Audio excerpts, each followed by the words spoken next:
ரோட்ல இருக்கிற தெருநாய் கூட நம்மள பார்த்தா கத்தும். அந்த தெருநாய் இருக்குல்ல, அதுக்கு பிடிச்ச பிஸ்கெட் போடணும். அந்த தெருநாய் இருக்குல்ல, அதுக்கு பிடிச்ச பிஸ்கெட் போடணும். மக்களை நாய்களுடன் நான் ஒப்பிட்டேனா?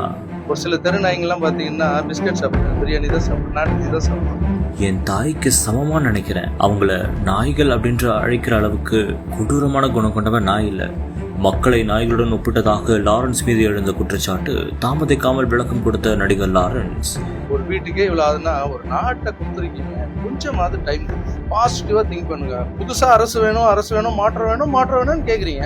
மாற்றம் வந்துடுச்சு, மாற்றத்துக்கு கொஞ்சமான டைம் கொடுக்கணும்வா? அரசியல் வருகை தொடர்பா நடிகர் லாரன்ஸ் சமீபத்துல ஒரு பத்திரிகையாளர் சந்திச்சிருந்தாரு. இந்த ஒரு சூழல்ல அதுல நாய்களோட மக்களை ஒப்பிட்டதா சொல்லி குற்றச்சாட்டு எழுந்தது. இந்த ஒரு சூழல்ல அதுக்கு விளக்கமும் கொடுத்திருக்காரு லாரன்ஸ்.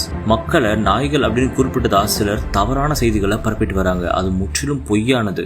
ஒரு புதிய வீட்டுக்கு வரும்போது எந்த சூழலையும் அங்குள்ள நாய்களையும் அவற்றின் பழக்க வழக்கங்களையும் உணவு விருப்பங்களையும் புரிந்து கொள்ள நேரம் எடுக்கும் அப்படிங்கறத தான் நான் சொன்னேன். நான் ஆழமா மதிக்கிற மற்றும் என்னுடைய தாய்க்கு சமமா கருதுற என்னுடைய மக்களை நாய்கள் அப்படின்னு அழைக்கிற அளவுக்கு நான் கொடூரமான குணம் கொண்டவை இல்லை.